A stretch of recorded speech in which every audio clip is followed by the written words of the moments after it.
მოგესალმებით, Business Insider-ი კვლავ რადიო სივრცის ეთერში 5 საათზე 4 შაბათს ტრადიციულად წლის მეორე გადაცემა, ვსაუბრობთ ბიზნესის, ეკონომიკის აქტუალურ საკითხებზე და ასევე ტრადიციულად ვიდრე ჩვენს მნიშვნელოვან და საინტერესო სტუმარს წარმოგიდგენდეთ, მანამდე მიმოვიხილოთ ეკონომიკაში მიმდინარე ტენდენციები, მიმდინარე პერიოდის აქტუალური საკითხები, თუ რა გქონდა, ისე როგორც მიმდინარე დღის აქტუალური საკითხები.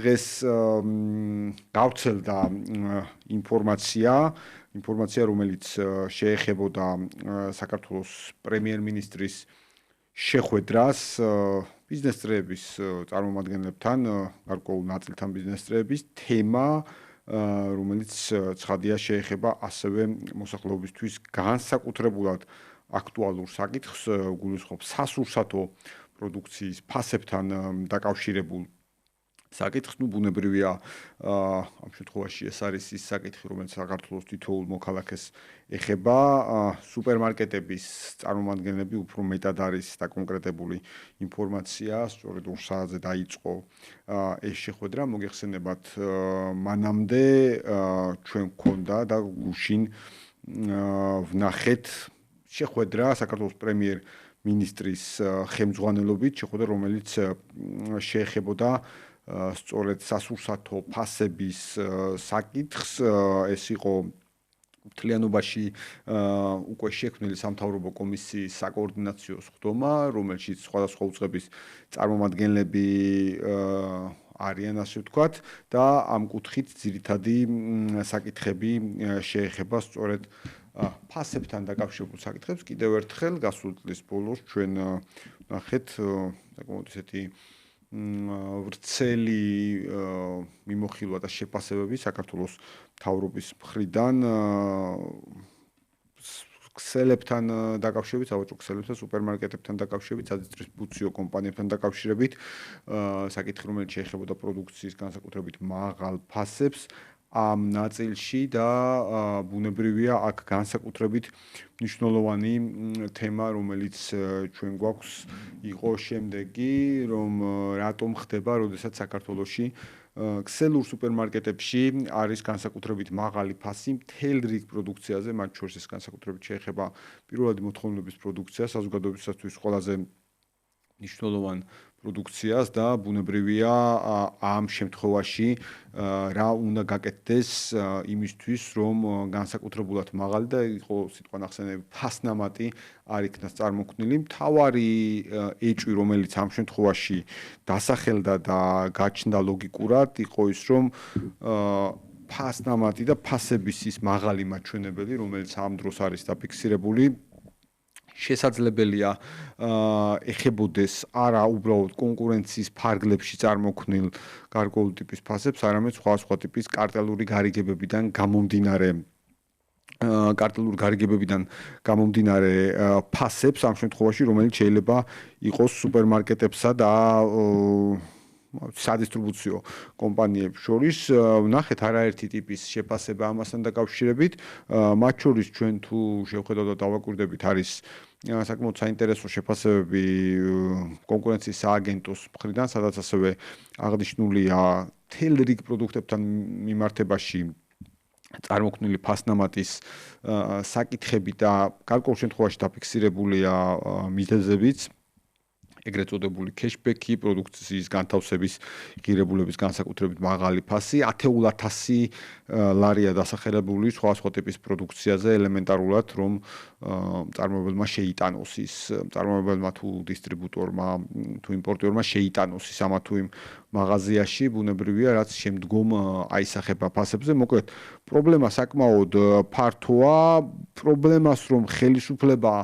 არ უყურებს მხოლოდ ეკონომიკურ ჭრილში, თუმცა რა თქმა უნდა, ამოსავალი ნაწილი ეს არის და ხედავს გარკვეული ტიპის რისკებს, რომელიც შესაძლოა უკავშირდებოდეს სამართალდარღვევის ნაწილსაც, ჩანს სწორედ იმ კუთხით, რომ სახელმწიფო უსაფრთხოების სამსახურის ხელმძღვანელი ასევე ჩართულია კომისიის საქმიანობაში, სახელმწიფო უსაფრთხოების სამსახური ბუნებრივია ამ შემთხვევაში სათანადოდ და შესაბამისად მოიკვლევს ამ საკითხს, სწორედ აქედან გამომდინარე, ცდება და ეს ყველაფერი არის უკვე მიღმა უბრალოდ ფასს არ მოქმნის, უბრალოდ კონკურენციასთან დაკავშირებული საკითხების და ჩვენ ვართ უფრო შორს, შეიძლება ასე ითქვას, წასულები ამ ნაწილში. ბევრი თემაა გასარკვევი, თუმცა რაც ყველაზე მნიშვნელოვანია, კარგია ის, რომ ყველაფერი იწყება ბიზნესთან დიალოგით, ხო? მათ შორის დღევანდელი შეხვედრა სუპერმარკეტებთან დაკავშირებით არის სწორედ ამ დიალოგის ნაწილი, არის სწორედ აი ამ საუბრის ნაწილი, რომ პირველ რიგში გამოიკვეთოს საკითხები. ევროპულ ფასებთან დაახლოება არის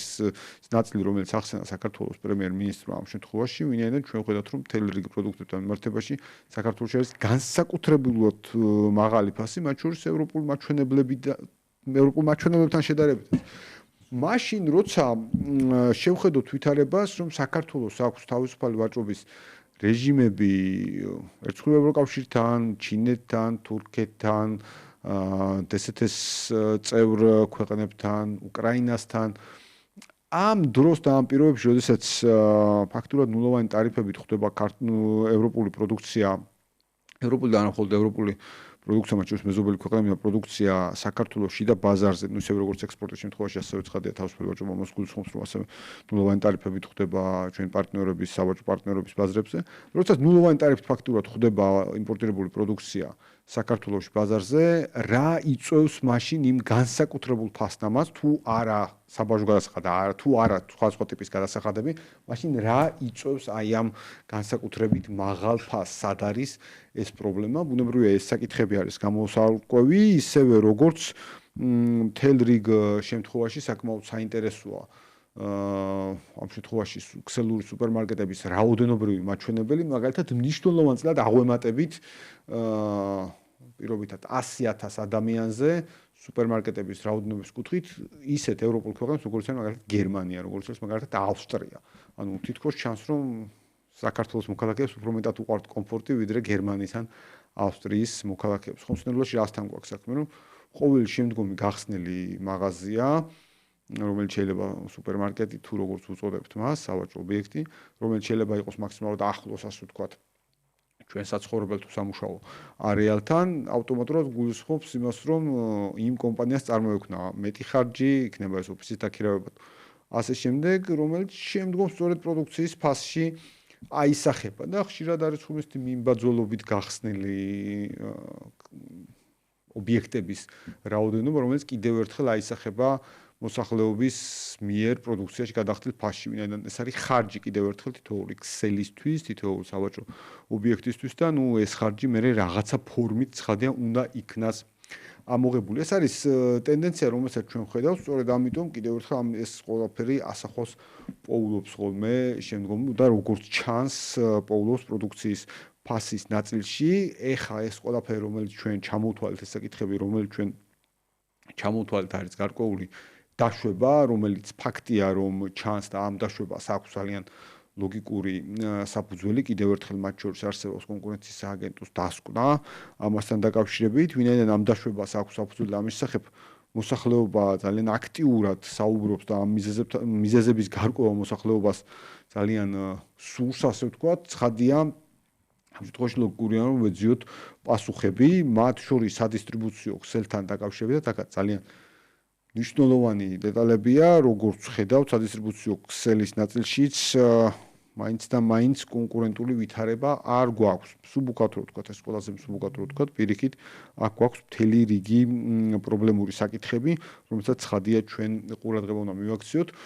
კიდევ ერთხელ გუშინ კომისიის ხდომის შემდგომ გავრცელდა ინფორმაცია, რომ დაიწყება ამ შემთხვევაში კომუნიკაცია ბიზნესთან, გუშინდელი შეხვედრის შემდგომ დღეს უკვე ვნახეთ და ვხედავთ პირველ ასე ვთქვათ კომუნიკაციას ამასთან დაკავშირებით, გუშინ დასახელდა ვადაც, მათ შორის იყო შეხვედრის შემდგომ საქართველოს ეკონომიკის და მდგრადი განვითარების მინისტრის კომენტარი, რომ ბიზნესთან დაუყოვნებლივ დიალოგთან ერთად მაქსიმალურად ამოცანა არის, რომ მნიშვნელოვანი შედეგები მიღწეულ იქნას უკვე აპრილის პერიოდში, აპრილამდე.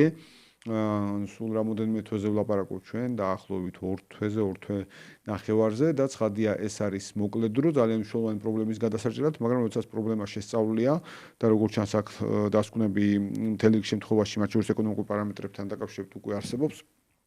ცხადია რომ უკვე ველით ამ თვალსაზრისით შედეგებს ნახოთ ბუნებრივია ვადევნებთ თვალყურს ამ ნაწილს ჩვენი მხრიდან ვსულობთ რომ მაქსიმალური ანალიზი გავაკეთოთ და დავაკვირდეთ ვითარებას ცხადია საზოგადოებას მივაწოდოთ მეტი ინფორმაცია ეს რაც შეეხებოდა ამ საკითხს მაგრამ ეს ყველაფერი ჯამში ძალიან მჭიდრო კავშირშია საქართველოს ეკონომიკის გამოწვევებთან და შესაძლებლობებთან რომელიც ჩვენ გვაქვს 2026 წელს სწორედ ამ საკითხებზე გვინდა ვისაუბროთ ჩვენ ნახეთ ჯერჯერობით გაეროს ანგარიში გაეროს პროგნოზი სადაც საქართველოს ეკონომიკის პროგნოზია შეფასებული 2026 წლისთვის შემდგომ იყო მსოფლიო ბანკის მაჩვენებელი ასევე 2026 წლისთვის ჩვენ ბუნებრივია ველოდებით საერთაშორისო საფინანსო ინსტიტუტების შემდგომ შეფასებას როგორც გადახედვას პროგნოზის მაგრამ ამავდროულად მნიშვნელოვანია რომ შევაფასოთ გასული წელი როგორ დავასრულეთ ჩვენ გასული წელი როგორც ეკონომიკური ზრდის თვალსაზრისით ცხადია იმ მონაცემებით და იმ მაჩვენებლებით რომელიც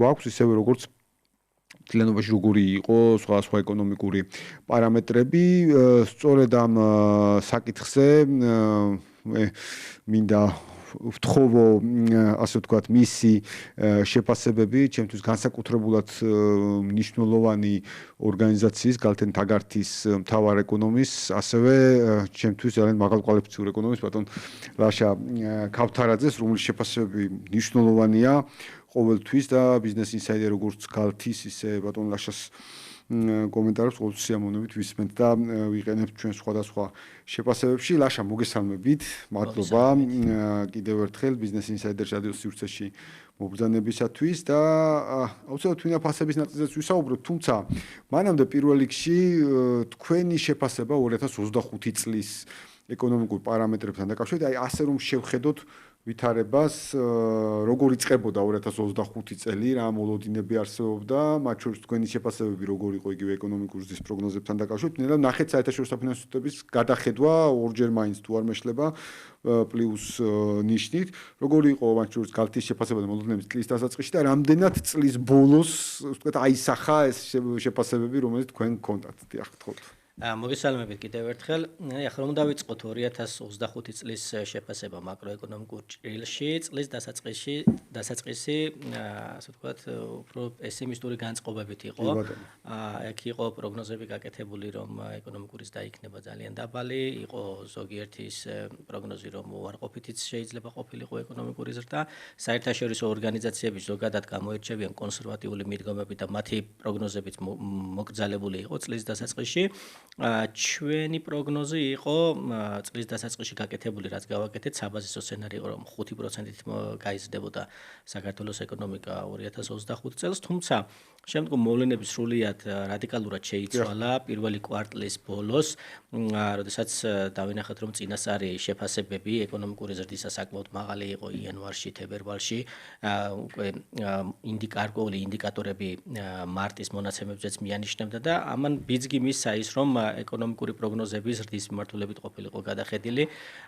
ჩვენ ვიყავით სხვადასხვა პირველი, რომელმაც მნიშვნელოვნად ასე ვთქვათ გადახედა ეკონომიკური ზრდის პროგნოზს, მახსოვს 5-დან 6.8%-მდე გავზარდეთ და ასევე შემდგომ ქონდა კიდევ ერთი გადახედვა წლის პირველი ნახევრის ბოლოს 7.9%-მდე გავზარდეთ ეკონომიკური ზრდის პროგნოზი და აი ამ პროგნოზით სხვებთან შედარებით, როგორც საერთაშორისო ორგანიზაციებთან, ისე ადგილობრივ კვლევით ორგანიზაციებთან შედარებით ყველაზე მაღალი პროგნოზი ქონდა და ფაქტობრივად ეხლა რომ უყურებთ ფაქტიურ მონაცემებს, რასაც აქტატი აქვეყნებს 11 თვეში 7.5-ით არის გაზრდილი საქართველოს ეკონომიკა და შემდგომ კვირას დაიდება უკვე დეკემბრის დამით წლიური შეფასება გვექნება ეკონომიკური ზრდის და ვფიქრობთ რომ ჩვენი პროგნოზი რაც არის 7.5 დიდი ალბათობით აი ამ პროგნოზზე დავხურავთ 2025 წელს.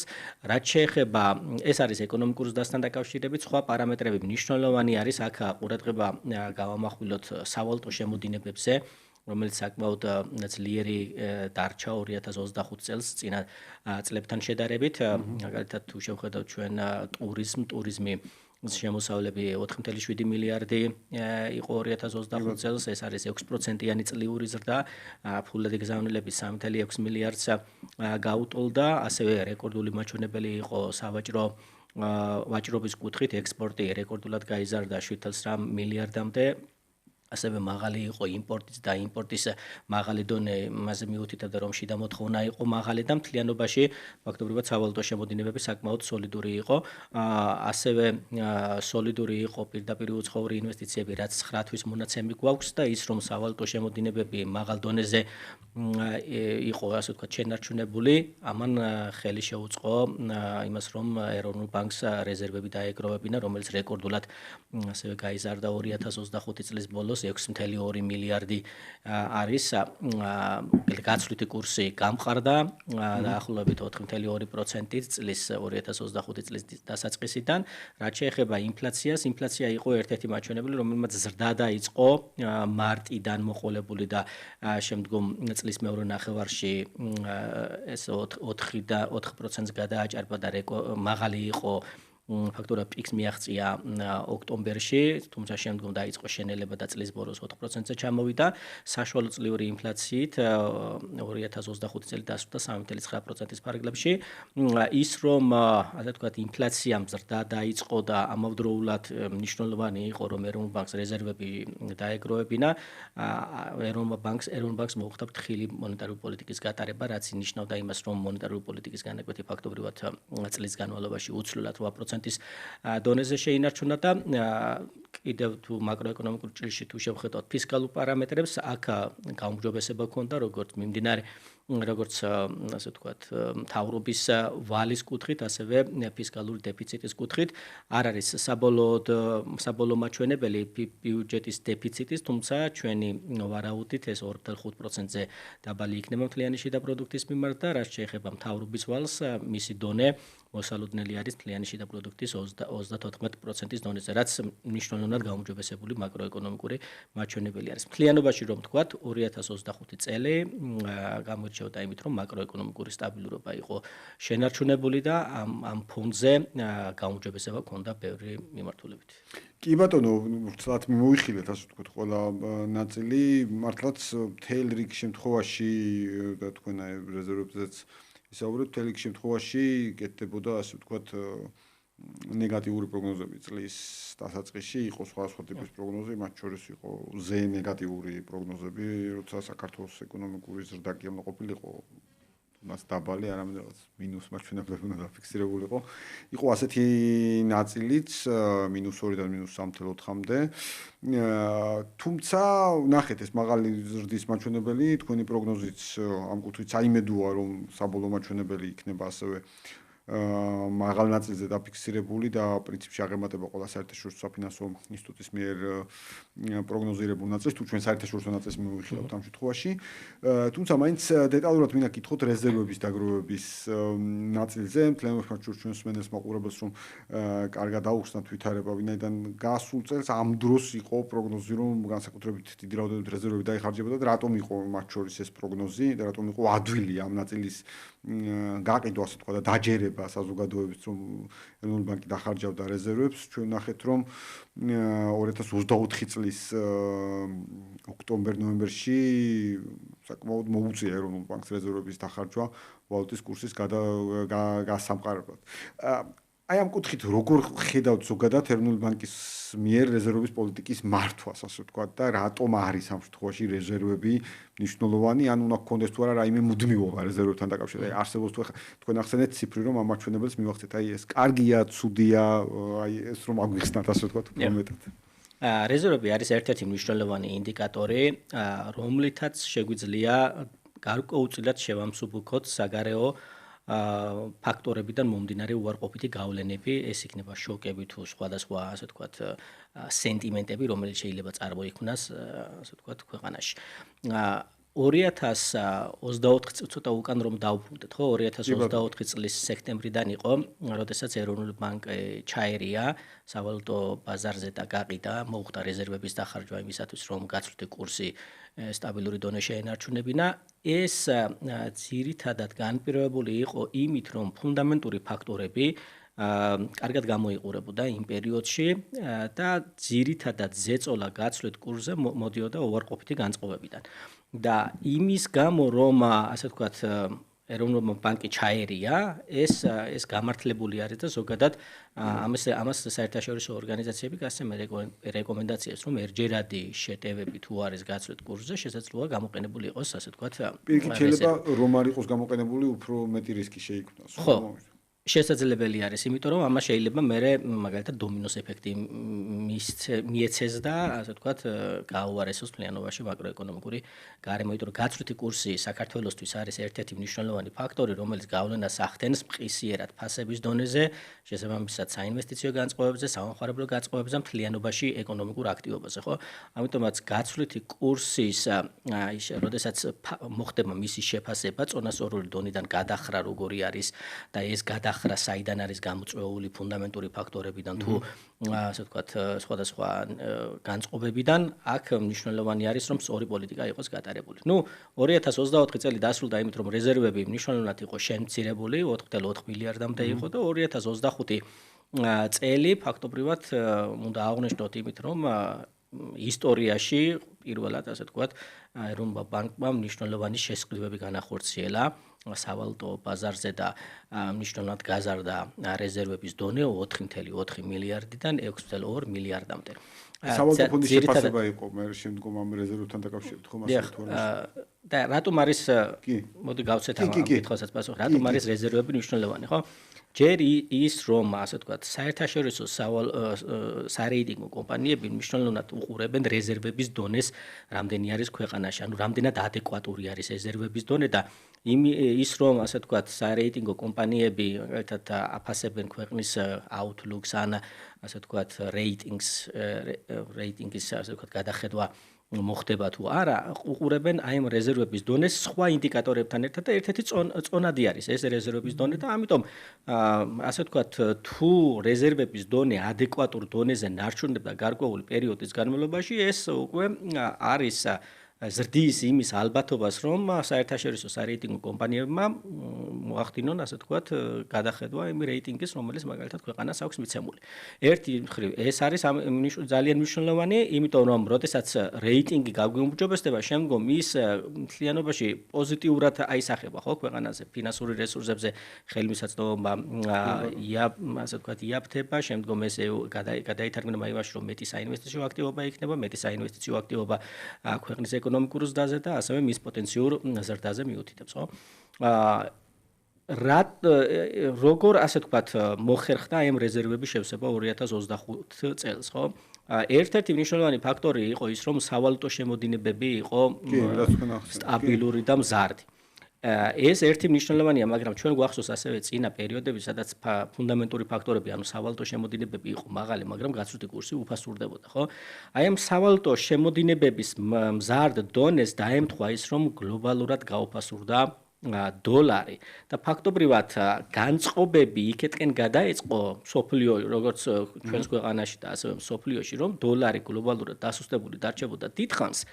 და ის რომ საქართველოში დამატებით დიდი რაოდენობით სავალუტო შემოდინებები იყო, აი ამან ასე ვთქვათ გაამყარების მიმართულებით გავლენა მოახდინა გაცვლით კურსზე და ფაქტობრივად ხელი შეუწყო იმას, რომ ეროვნულ ბანკს აქტიურად დაეწყო შესყიდვები მარტიდან და ასე ვთქვათ წლის ბოლოს შეესვო ეს რეზერვები 6.2 მილიარდის ფარგლებში და უფრო ფიქრობთ რომ ის რომ აი ეს განწყობები კიდევ წელსაც იქნება შენარჩუნებული გლობალურად რომ დოლარი სუსტი დარჩება, ეს არის ტრამპის როგორც შიდა ისე გარე პოლიტიკიდან გამომდინარე, ფიქრობთ რომ რეზერვების გაზრდა წელსაც ისევ სუსტი დარჩება და გაგრძელდება მიმდინარე წელს და ჩვენი განახლებული პროგნოზი ზოგადად რთული არის რეზერვების პროგნოზი გააკეთო, იმიტომ რომ ცვალებადი არის გარემო და ასევე როგორი მიდგომა ექნება ეროვნულ ბანკს შესყიდვასთან დაკავშირებით, თუმცა ვფიქრობთ რომ წელს 7 მილიარდს მივაღწევთ რეზერვების დონით. რაც განსაკუთრებით მაღალი მაჩვენებელია თვითონ. რა თქმა უნდა. კურსი აღნიშნეთ თქვენ მაინც ყველაზე ესეთი ნაწილია ხომ ის მოწყვლადი ნაწილია კურსი მიუხედავად იმისა ადამიანებს კონკრეტულ შემთხვევაში ეხება თუ არა კურსთან დაკავშირებით ყოველთვის არის ხოლმე ეს ტიპის რეაგირება. შემოდინებები ვახსენეთ ზუსტი დოლარი ვახსენეთ. ანუ პროგნოზი კურსთან მე მესმის რომ კურსთან დაკავშირებით შეიძლება ძალიან რთულია ეს დეტალური პროგნოზი თქვა, მაგრამ როგორია კურსთან დაკავშირებული პროგნოზი ზოგადად ამ შემთხვევაში და მათ შორის თქვენი დაკვირვება როგორია, რა მონაცემებით ღია და ღია წყაროებით ვუყურებთ მოსახლეობის ნდობა ეროვნულ ვალუტასთან მიმართებაში არჩუნდება, შეტყობილია, გაზრდილია თქვენი დაკვირვება ამასთან დაკავშირებით. ამასთან დაკავშირებით მინდა გითხრათ, რომ 2025 წელს რეზერვები რომ არ ყოფილიყო შესავსები და ჩვენ ადეკვატურ დონეზე ყოფილიყავით, ხო? უფრო მეტად დავინახავდით გამყარებულ კურსს, მიუხედავად ისა, მაინც გამყარდა კურსი 2025 წელს 4%-ით. წელსაც ვფიქრობთ, რომ გარემო ისეთი არის, რომ გაცვლითი კურსი მინიმუმ შენარჩუნდება სტაბილურ დონეზე 2.7-ის ფარგლებში, არ არის გამორიცხული, რომ გარკვეულ თვეებში უფრო დაბალი კურსიც ვიხილოთ და აქ კიდევ მნიშვნელოვანი არის ასე ვთქვათ, რამდენად ასე ვთქვათ, აგრესიული იქნება. Შეგვიძლია დავარქვა, რომ 2025 წელს რომ ეროვნული ბანკის პოლიტიკა შესყიდვების მიმართულებით რეზერვების დაგროვების კუთხით აგრესიული იყო. Რამდენად აგრესიული იქნება ეს მიმდინარე წელს, ესეც მნიშვნელოვანი ფაქტორი არის, ხო?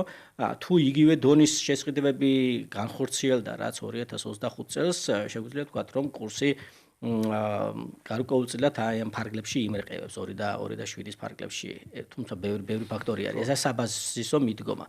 თუმცა არ არის გამორიცხული, რომ ვთქვათ, ცოტათი გამყარებული კურსიც ვიხილოთ მიმდინარე წელს, რომელიც შესაძლოა გახდეს უფრო მეტად არგუმენტი იმისა, რომ მონეტარული პოლიტიკა შემდგომ იყოს შერბილებული. აი ზუსტად მონეტარული პოლიტიკას მინდა.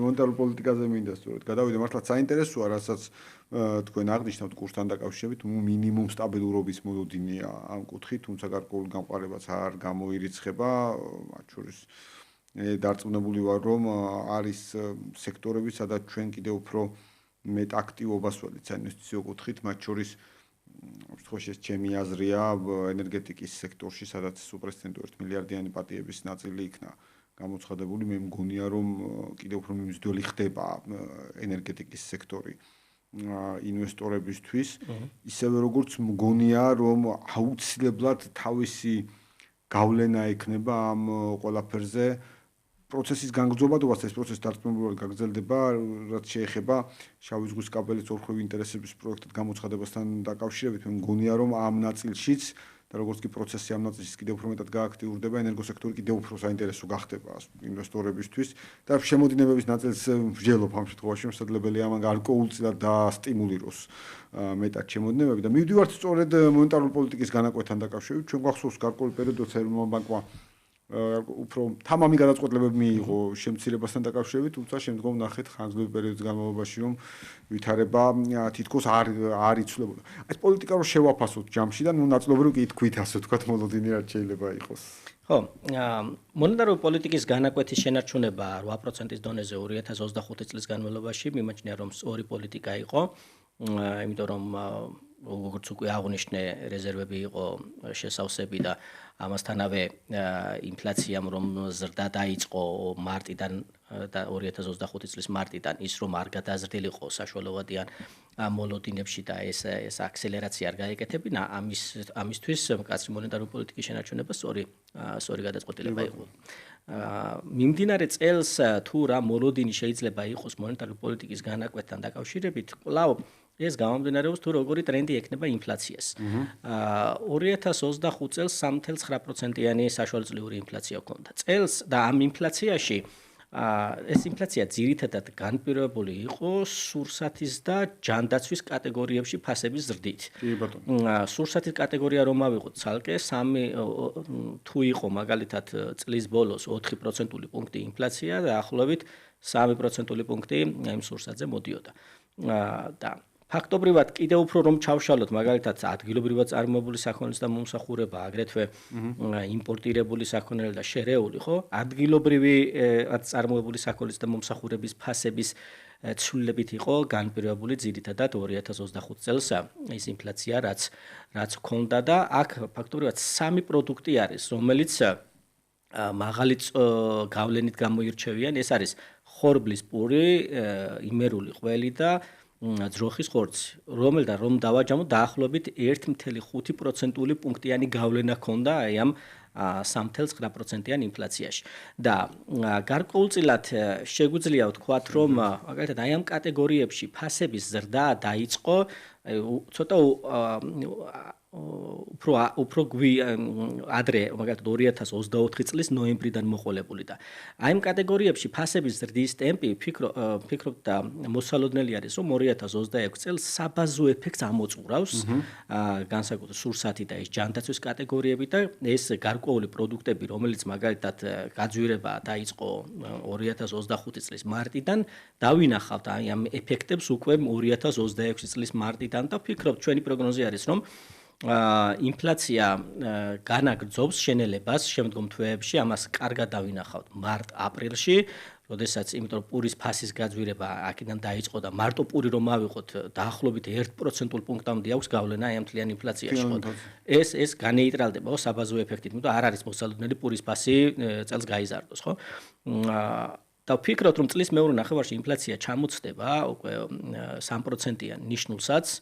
და საშუალო წლიური ინფლაცია ჩვენი პროგნოზით არის 3% მიმდინარე წელს, არ არის გამორიცხული უფრო დაბალიც იყოს. მიზნობრივ თუ ქვემოთაც შესაძლებელია. ქვემოთაც იყოს და აი ამ ფონზე ჩვენი შეფასება არის, რომ ეროვნულ ბანკს მიეცემა საშუალება, რომ მონეტარული პოლიტიკის განაკვეთი უკვე პირველი ნახევრის ბოლოდან დაიწყოს თანდათანობითი შემცირება და 0.5%-ული პუნქტით 7.5%-მდე შეამციროს 2026 წლის განმავლობაში. კი ბატონო, საინტერესო რაც დარწმუნებული დამატებით ეკონომიკური ზრდის ნაწილს წაადგება ეკონომიკურ ზრდაზე ცალკე მინდა მეკითხა, მაგრამ სურსათი ვახსენეთ და არ შემიძლია სურსათთან დაკავშირებით არ კითხოთ, აი რამოდენიმე წუთია ასე ვთქვათ გავრცელდა განცხადება სწორედ იმ შეხვედრიდან, რომელიც ჩვენ ვახსენეთ საქართველოს პრემიერ-მინისტრის შეხვედრა სუპერმარკეტების წარმომადგენლებთან, მixed-ური მარკეტების წარმომადგენლებთან, სადაც პრემიერის კომენტარში ვკითხულობთ, რომ ფასნამატი არის 86%, საშუალო ფასნამატი.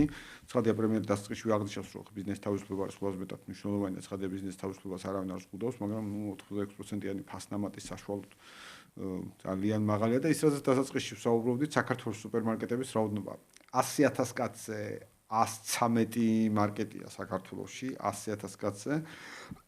გერმანიაში არის 45, ან ფაქტიურად მე-13 მაჩვენებელი, ავსტრიაში ნახევარი თითქმის 62.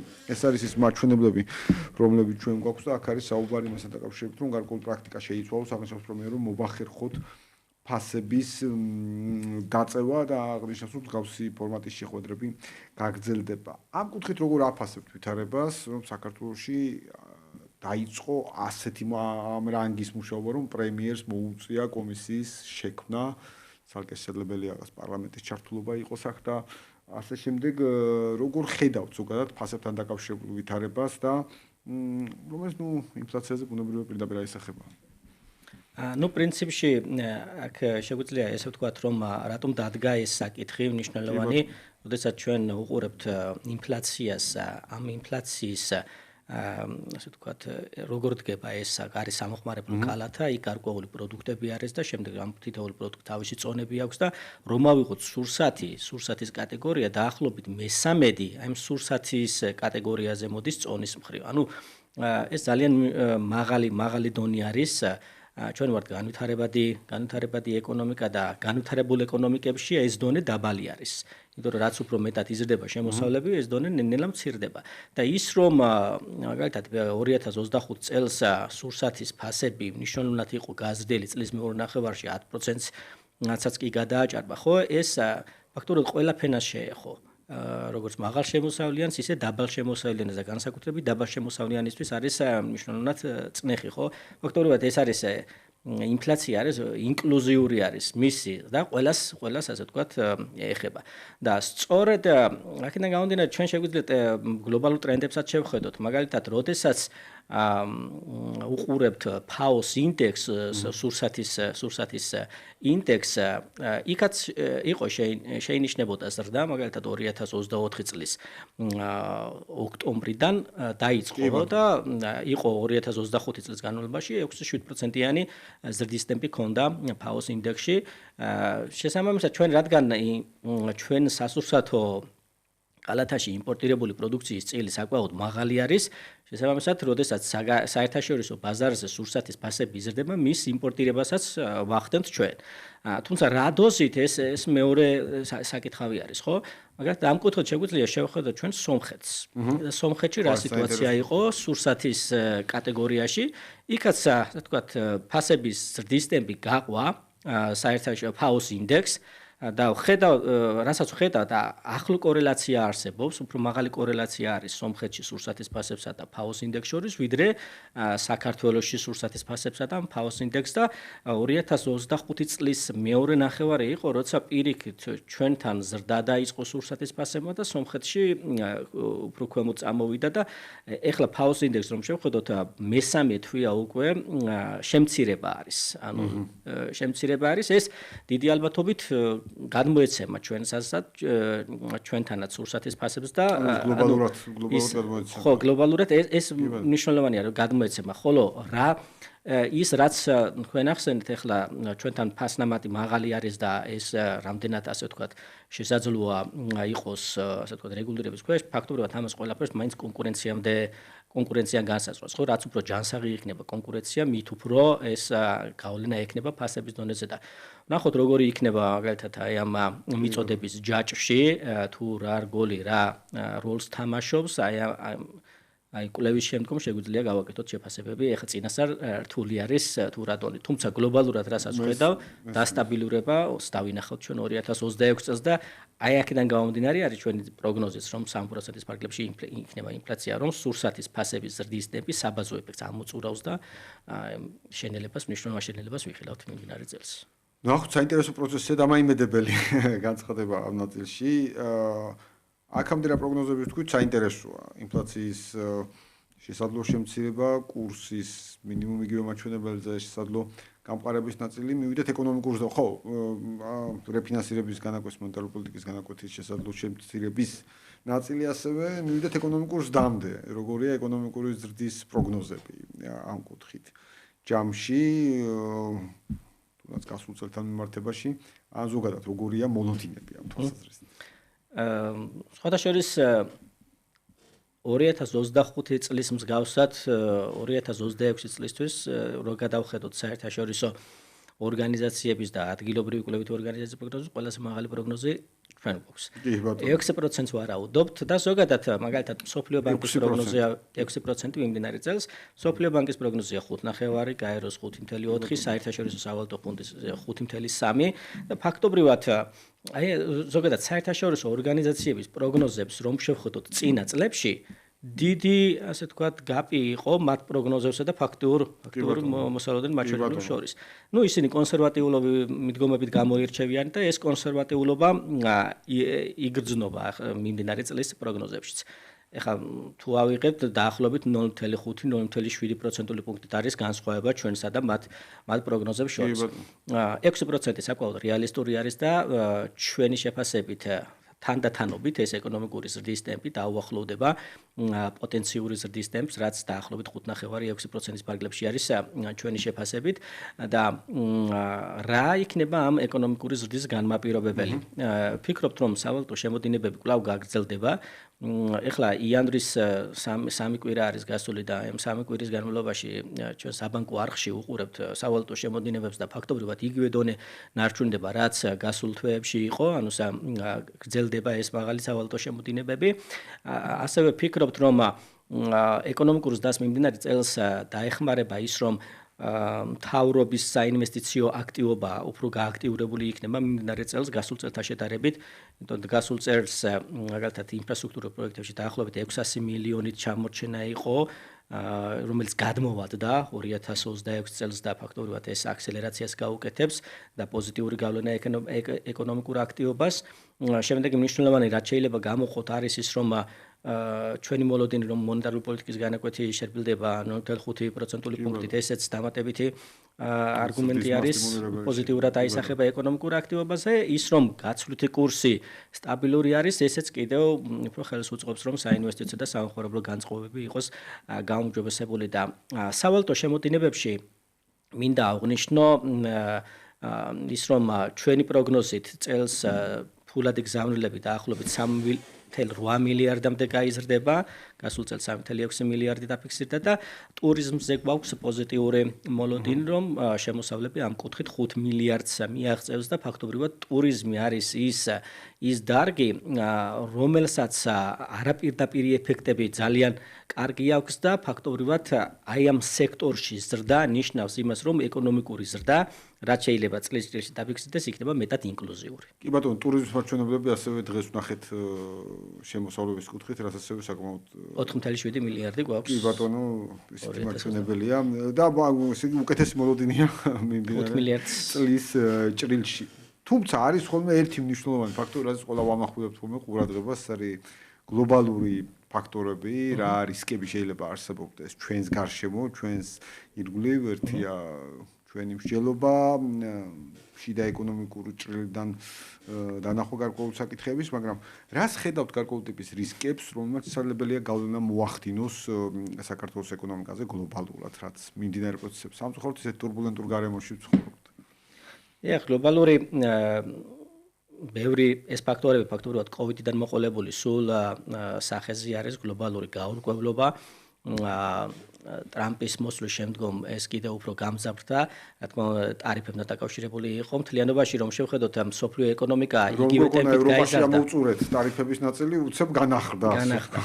თუმცა გლობალურად მაგალითად 2025 წელს მსოფლიო ეკონომიკა სავალუტო ფონდის შეფასებით 3.3% გაიზარდა, ისევე როგორც ეს ზრდა იყო 2024 წელს. თითქოს ტარიფების გავლენა არ ჰქონდა, მაგრამ ესე არ არის, ტარიფებს ჰქონდა გავლენა, თუმცა ეს დააკომპენსირა იმან რომ ხელოვნური ინტელექტის გამოყენება დააჩქარა და სხვადასხვა მიმართულებით და ასევე მაგალითად ამერიკის შეერთებულ შტატებს თუ ავიღებთ კონკრეტულად ფისკალური სტიმული კიდე ასე ვთქვათ ხელს უწყობდა იმ ეკონომიკურ აქტივობას და ფაქტობრივად ამერიკამ 2025 წელი დაასრულა 2.1%-იანი ზრდით და წელს სავალუტო ფონდის პროგნოზით კიდე უფრო მაღალი ზრდის ტემპი არის მოსალოდნელი მიუხედავად იმისა რომ გაურკვევლობა მაღალი არის, ხო?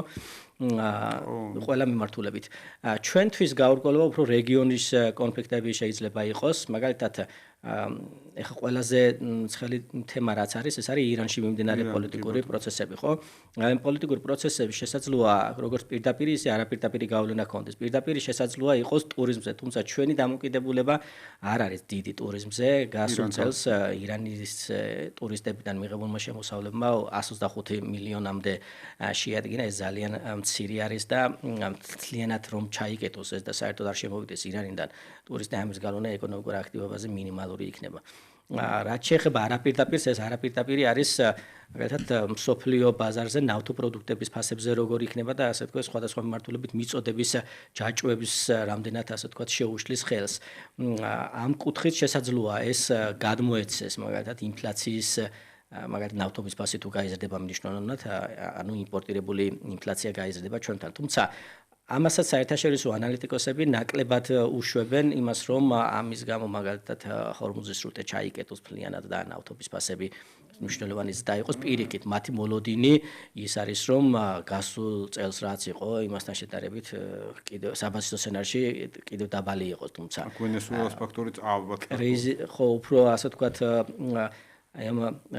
აი ამ სცენარში, ხო, რისკის სცენარში არ ფიქრობენ, რომ იგი ისე დონეზეავა, როგორცაც მაგალითად ფიქრობდნენ 2025 წლის ივნისში ისრაელსა და ირანს შორის რომ წარმოიქმნა კონფლიქტი, ხო? მაშინ მაგალითად საერთაშორისო მაგალითად სხვილი კომპანიები ვარაუდობდნენ, რომ $120-საც მიაღწევს ბარელზე. თუმცა ეს მოლოდინი ეხლა ნაკლებად არის. ანუ რისკები არის, ეს გეოპოლიტიკური რისკები, თუმცა მისი მატერიალიზაცია თუ როგორ მოხდება ეს ასე ვთქვათ ამას დრო გვიჩვენებს, ხო? წინასწარ ხმა ძნელი არის თუ მაგალითად რა დონით მოხდება ან ნავთობის ფასების გაზრდა ამ რისკის რეალიზების შემთხვევაში, ან მაგალითად სასურსათო პროდუქტების მიწოდების ჯაჭვები რამდენად მოირღვევა, ასე ვთქვათ ამის თქმა რთულია. თუმცა საბაზისო სცენარში, რასაც ჩვენ ასე ვთქვათ ველოდებით, არის ის, რომ ამ გეოპოლიტიკური გაურკვევლობის პირობებში საქართველოში ასე ვთქვათ, ბიზნესმა ისწავლა თუ როგორ გაართვას თავი და კოვიდიდან მოყოლებული ეს უფრო ასე ვთქვათ, მედეგი ხდება ბიზნესი. უფრო მედეგი ხდება, შეგვიძლია ესე ვთქვათ.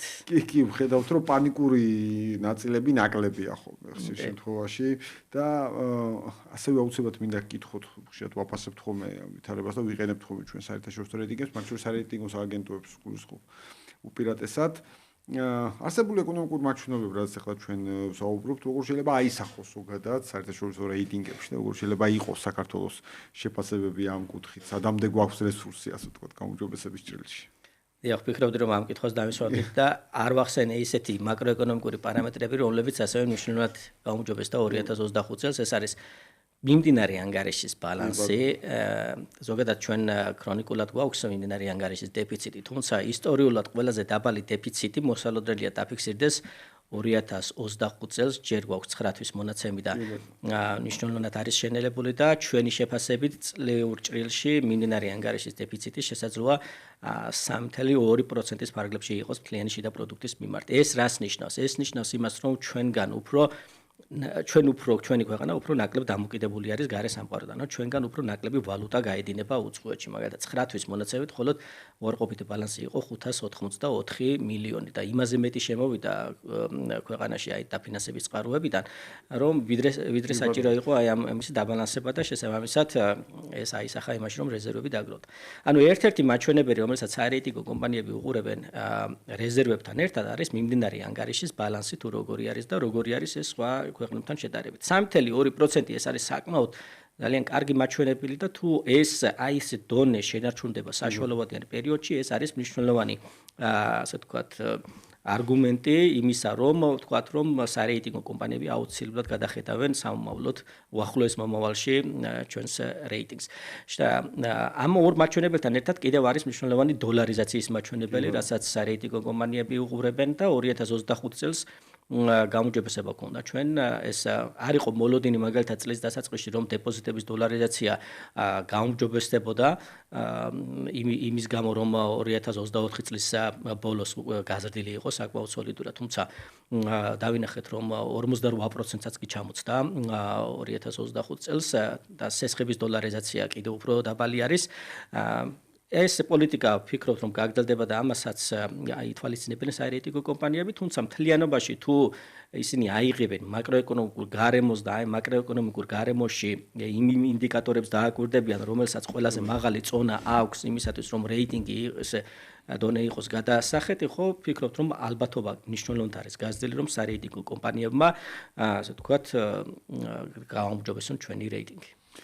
შეიძლება მივიხილოთ შესაძლოა წელს არა, თუმცა ახლო მომავალში ამას დავიწყოთ. კი ბატონო, ყოველ შემთხვევაში აი კიდევ ერთხელ გასულ წელს გაცილებით სხვა მოლოდინები იყო და ნუ ფაქტიც სხვა ჰქონდა, თუმცა წლის ბოლოს ვნახეთ ეს ძალიან მნიშვნელოვანი შემოbrunება. ძალიან დიდი მადლობა ბატონო გაშა, ძალიან საინტერესო, ძალიან ამომწურავი საუბრისთვის და ძალიან პოზიტიური, მაგრამ ძალიან ობიექტურად პოზიტიური მოლოდინების შექმნისთვის. ნამდვილად რომელიც კი რეალისტური, ნამდვილად ასე ვიტყოდი, მართლაც რეალისტური და პოზიტიური რეალიზმი გვაქვს ამ შემთხვევაში. დღეს ჩვენ ამ ეთერიდან ძალიან ღრმა, ძალიან კვალიფიციური ანალიზი მიმდინარე პროცესების და პროგნოზების. მადლობა კიდევ ერთხელ. დიდი მადლობა ჩვენს მსმენელებს და მაყურებლებს. Business Insider დღეს დასრულებულია. ჩვენ დავბრუნდებით ტრადიციულად 4 შაბათს 5 საათზე.